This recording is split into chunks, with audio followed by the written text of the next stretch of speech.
freaking first cut. Golly. Welcome to the First Cut Podcast. I'm Rick Gehman, and this is your Saturday recap for this week's Players Championship. Joining me to break it all down, Greg DuCharme is here. Greg, good to have you back, my dude. It's great to be back. I'm so happy to be here. It's been a little while. So all that is good. But Rick, this is not your typical Saturday recap episode. I mean, we're only halfway through round two. So it's been a very interesting start to the Players Championship. Yeah, the good news is that for Saturday, even though they didn't start until noon Eastern, I believe is what time they ended up starting, there were no more delays outside of that. So a lot of golf was played for the first time since Thursday. Yes. Well, it was, I mean, I guess you probably hope to get a little more in, but pace of play was quite slow out there. As you had brutal wind conditions. I mean, you're watching the wind trackers out there. You have winds that are going from 28 miles an hour to 15. And so it's kind of constantly in that 15 mark with gusts nearing 30. And that is so hard to figure out, so hard to make a decision, so hard to commit. And that's why we saw a scoring average. Again, this is just one wave. The scoring average was 75.3. Which is just on a par 72 golf course. I mean, it's just brutal. All right. So I want to dive into the logistics of this round, also what Justin Thomas did. But before I forget tonight, let me remind you that the First Cut Bracket Challenge is live. So you can go to cbssports.com/firstcutbracket. Greg will be there. I'll be there. Coach, Sia, KP. Maybe we can even get Mark involved, and you guys can whoop our butts in a bracket challenge to win a $100 gift card to Paramount Plus. You can also create groups for your friends and have at it with them. So all good fun and games. It was not all good fun and games around TPC Sawgrass, Greg. It was, as you mentioned, difficult, and we came basically on air right into the gauntlet that was 17. The world's best stepped on the 17th tee, and it was water ball after water ball after water ball. I mean, it was not only a physical test with the wind, but you could see how uncomfortable these guys were standing over the ball, trying to figure out if they had actually pulled the right club or not. Yeah, and again, the 17 is a perfect example. I mean, it was 136 yards, and it seemed like every other shot went in the water. I mean, this is one wave. The last count I saw was 27 balls in the water, 27 in one wave. That's crazy. And so it was just so hard. Whether the way the wind was going, if you started it online, having the distance to get there was one thing. But if you just turned it a little bit to the left or a little bit to the right, you saw a lot more of the right than the left today. But it was gone. It would just get the wind would just take it. You lost all control. And so not only were they going in the water all over the place, they were kind of embarrassing looking shots. Now we understand the difficulty of them, so they really shouldn't be embarrassing. But they're not even close. So I can't remember seeing that whole play this difficult in my entire life. Well, Justin Thomas made it look a little bit easy. So he hit, I believe, what was a 6-iron right out of the gate this morning. A 6-iron. That hole's what, 139 yards? What in stock conditions? How far does Justin Thomas hit a 6-iron? Probably 200 or 210. I was going to say like 210. Right. That's what he was dealing with. And listen, this round by Justin Thomas, they used the word masterclass on the broadcast. It was a 3-under bogey-free round, which the creativity, Greg, I saw him choke up, choke down. I saw him hit every single shot, every single trajectory, all the windows. This was it, man. This was like very good ceiling creative, JT. Very, very cool to see. And I find this to be interesting. The guys that did well today, like Justin Thomas, and the other guy that stands out to me who had an underrated round, in my opinion, was Bubba Watson, who also played bogey free. He shot 4 under. He shot 68 today. And these two guys are shot makers. So there are, if you talk to Jim Hardy, who's the great Jim Hardy, a great coach, He says there are two types of players. There are ball strikers and there are shot makers. And both JT and Bubba Watson are shot makers because they got to see curve. They got to play different shots. They need to work the ball because of some of the idiosyncrasies in their swing. And then, Colin Morikawa would be a ball striker, a much straighter, single shot shape kind of hitter. But JT works it all over the place, just like Bubba. And it allowed him to handle the winds. It allowed him to play it low and fight winds. It allowed him to curve it into the wind to soften a shot, or ride a wind to get a little more distance, get out of trouble when they hit it offline off the tee, which JT did a number of times today. So it was, like you said, Rick, it was all around masterclass. I think that's the perfect word to describe it. And the other thing that I really liked about JT's round was what he did on the greens, and especially the par putts. I know statistically, well, I guess it was a good round statistically. Fifth in the wave in strokes gained putting. That's really good. And every time he missed a green, he was able to get it up and down. So I was so impressed with him in every area of the game. Yeah, and the one thing that I noticed, and because he was covered so well on the main feed, is he did not hit a shot, Greg, unless he was committed to it. And I saw him back off a number of shots if the wind wasn't in the direction or the speed that he and Bones had kind of accounted for. And with a veteran caddy on your bag like that, a day like this feels like where a lot of that value comes from. Yeah, and the caddy's huge. The patience is probably the bigger thing here, because so much of it is it ends up being luck. How do you time do you time a gust? And maybe that's a skill that I just didn't even know existed that a caddy can have. But it was, you're right. The patience and the commitment was key. And I think you saw it get away from him a couple times, right? He hit 7 fairways. He got away from him off the tee a few times, but he never let it rattle him, and he never hit it into a penalty area, which is the key. So he avoided big numbers, took advantage when he had to, and made a lot of those par putts that we've seen JT miss in the past. So massively impressive round. Just being on the wrong side of the draw, I wonder where he's going to sit at the end of the day tomorrow. Yeah, he's basically gained about 6.5 strokes on his wave in round 2. That will get worse as more round 2 scores come in on Sunday, but does not take away from the statistical outlier that Justin Thomas and Bubba Watson were on this day. They're both in a tie for 15th. And let's just reset here, Greg, because what we've got is a situation where some guys have completed 2 rounds, and we've got that Thursday morning wave just getting started on their second round. And we've got some guys who still haven't teed off yet. Our first round leader, shout out Sia Najad, who included Tom Hoagie as one of the first round leader options this week, still has not hit a shot in the second round yet. So we're trying to get this thing back on track, but we are, we're misaligned. Yeah, and so it makes it really hard to look at the board and look at the odds and understand what the value of JT's round was today, what the value of Bubba Watson's round was today. It's hard to understand that because we don't know what tomorrow's going to bring. We know it's going to be really cold in the morning. We know that it's going to be windy again, but it's not going to be nearly as blustery. And what does that mean for scoring? It's yet to be seen. But you're talking about 37 degrees with it blowing 15 miles an hour. That's not going to be an easy day. I don't expect it to be as hard as it was today, but especially for that early portion, it might not be far off, Rick. No, it might not be. And, Kevin Kisner in his post-round presser, he was certainly not holding back on the luck aspect that we had this week. He said, quote, "It's brutal, man. It's pure luck and somewhat loss of integrity of the tournament, in my opinion.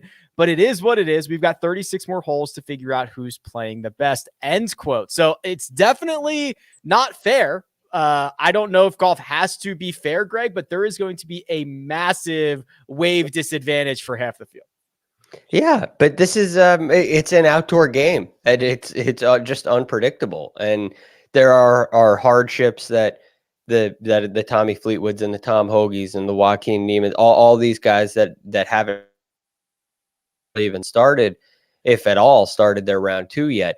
They played on Thursday morning, and now they're waiting until Sunday morning to start. Crazy. So there's a disadvantage there as well. And I do think that it's going to be tough. But I'm interested to see how the numbers actually shake out in the waves. But the big advantage that they got, these guys that are going to start tomorrow, was they got that Thursday morning that was so scoreable. It was so gettable. It was played really easy. Yeah, we've been spending a lot of time looking at the odds board over the course of the last couple of nights, and we're going to do it again here. But first, we're going to take a quick break and hear a word from our partners. And we're back. Okay, so Greg, last night when Kyle and I walked through this odds board, I believe it was Scotty Scheffler, Daniel Berger, John Rahm, all in that kind of 10-1, 11-1, maybe 12-1 range. John Rahm did not hit a single shot on Sunday. And his odds have gotten shorter. He is now 7-1 and the favorite to win the Players Championship, according to our friends over at Caesar Sportsbook. He sat on that 69 all the way from Thursday. And then Justin Thomas, with that big move, he moved himself to 11-1 along with Cam Smith. So it is really going to be interesting to see what Rahm is able to do in his second round. And if it is difficult and cold and it's not as big of an advantage, maybe there's an opportunity to get JT at a little bit of a longer number if Rahm starts out hot, something like that, as we see this round 2 get underway tomorrow. The word for me looking at the board is it's so easy to want to go JT because of what you just witnessed. You saw a phenomenal round and it's fresh. And I feel like I haven't seen John Rahm play at all this week. So you don't know. Of course, we saw his round on Thursday morning. It just was so far away, and he's got 3 rounds to play. He's got 3 full rounds to play, so it's hard to know where he really stands. Tom Hoge, and Joaquin Niemann, and all these players. I mean, it's so wide open still.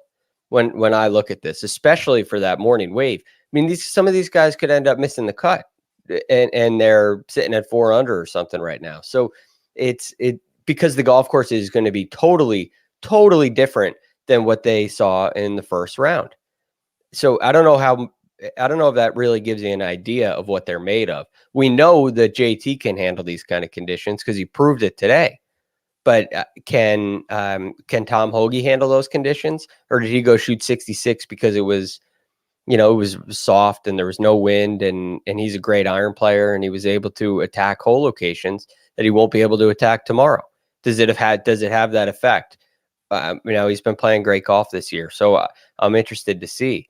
I think this board is really hard to predict right now, really hard to lay out right now. But JT, I'm cautious of recency bias, but I think he's definitely somebody to keep your eye on. A great ball striker like a Will Zalatoris is somebody to keep your eye on.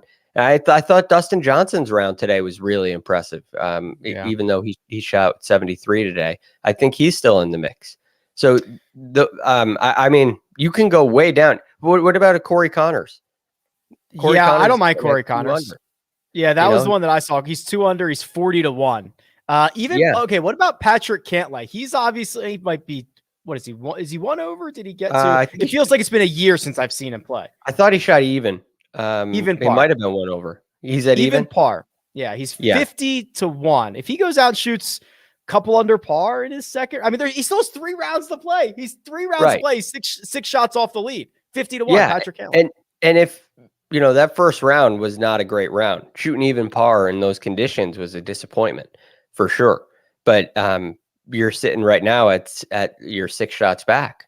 I mean, you could be within. You could be within 4 shots shooting even par again tomorrow, for all we know.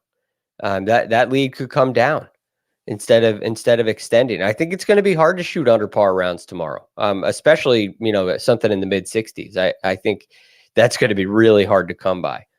So I'm excited to see. I like that Cantlay play. I think it could work nicely, and maybe the delay provides him the reset that he needed.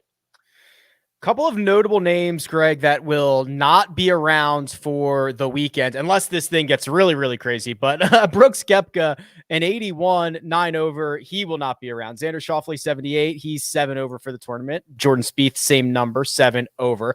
Colin Morikawa has like a 0.5% chance of making the cut if this thing really goes sideways on Sunday for this other wave. He's at 4 over. That is it's not going to do it. And Greg, that's going to wipe the one and done for the boys. Yeah. Look, he was I mean, what are you going to say? Like, what are you going to, it's just so tough. And this is what this event does. There are always great players who miss the cut at the Players Championship. It is so unpredictable. And I think it's the hardest event to handicap of the entire year, even more so than the Open Championship. And then this week with the conditions that we have, it's even harder than that. It adds an extra element. So yeah, the one and done's getting wiped. But when you saw the weather forecast, you kind of had a feeling it was going to be tricky picking.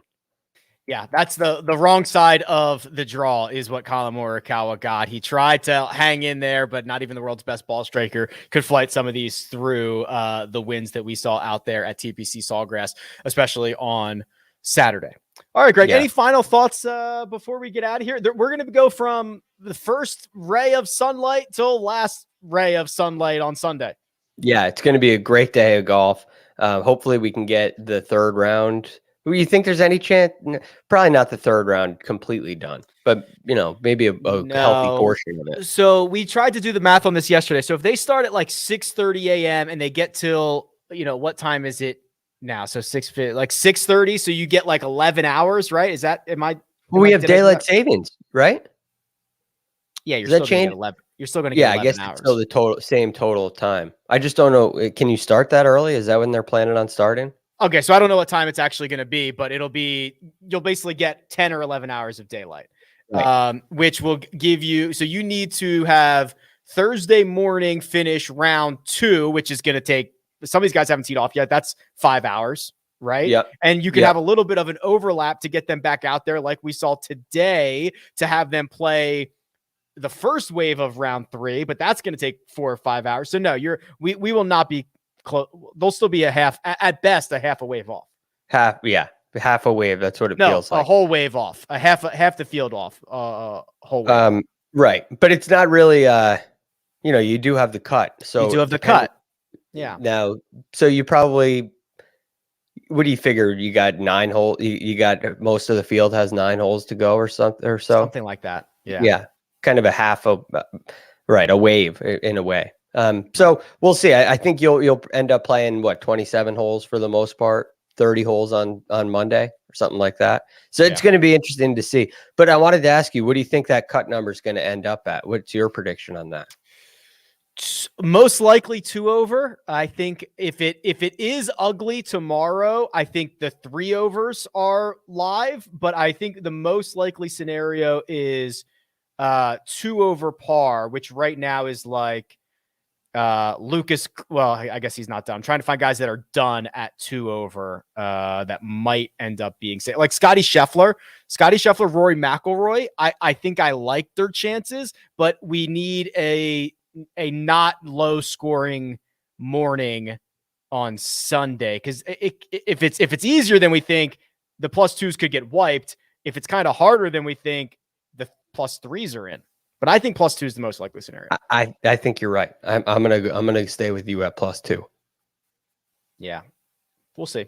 All right. Well, we'll be back after, I guess, when they blow the horn on Sunday night to break that day down, and then we'll be back at it again on Monday. So for now, let me thank producer Jacob, does all the hard work behind the scenes. Greg DuCharme, you can find on Twitter at @TheRealGFD, and you can find me at Rick Run Good. This has been The First Cut, and we'll catch you next time.